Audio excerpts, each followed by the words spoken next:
ക്ഷേത്രത്തിലെ ബലിക്കല്ലിൽ തൊടുന്നത് ദോഷമോ? പരിഹാരം ഇതാ. ആളുകൾ ദേവീദേവന്മാരെ ആരാധിക്കാൻ ക്ഷേത്രത്തിൽ പോകാറുണ്ട്. എന്നാൽ ആളുകൾ ക്ഷേത്രത്തിൽ നിന്ന് മടങ്ങുമ്പോൾ അവർ ചില തെറ്റുകൾ വരുത്താറുണ്ട്. ക്ഷേത്ര ദർശനത്തിന് പോകുമ്പോൾ അധികം ആളുകൾക്കും സംഭവിക്കുന്ന ഒന്നാണ് പുറത്തുള്ള ബലിക്കല്ലിൽ അറിയാതെ ചവിട്ടി പോകുന്നത്.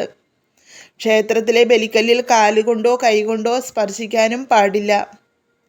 ദേവന്റെ വികാരങ്ങളുടെയും മൂർത്തിമത് ഭാവങ്ങളാണ് ബലിക്കല്ലുകൾ എന്നാണ് ക്ഷേത്രസങ്കല്പത്തിൽ പറയുന്നത്. ദേവന് ചുറ്റും ഊർജവലയങ്ങൾ നിരന്തരം ഭ്രമണം ചെയ്തുകൊണ്ടിരിക്കുന്നതിനാൽ അവ മുറിഞ്ഞാൽ വികാരങ്ങളുടെ മൂർത്തികളായ ഗന്ധർവന്മാർ നമ്മെ ബാധിക്കുന്നു എന്നാണ് വിശ്വാസം. ധ്യാനാവസ്ഥയിൽ കഴിയുന്ന മൂർത്തികളായ ബലിക്കല്ലുകളെ പ്രദക്ഷിണത്തിനിടെ ഇടമുറിഞ്ഞും ചവിട്ടിയും ധ്യാനം തടസ്സപ്പെടുത്തുന്നതാണ് ശാസ്ത്രം. ഇതിനാലാണ് ബലിക്കല്ല് അറിയാതെ ചവിട്ടുകയോ പരിഹാരമായി തൊട്ട് തലയിൽ വയ്ക്കുകയോ ചെയ്യരുതെന്ന് പറയുന്നത്. ഭക്തർക്ക് തൊടാനുള്ളതല്ല ബലിക്കല്ല് എന്ന യാഥാർത്ഥ്യം ഓരോരുത്തരും മനസ്സിലാക്കിയിരിക്കണം.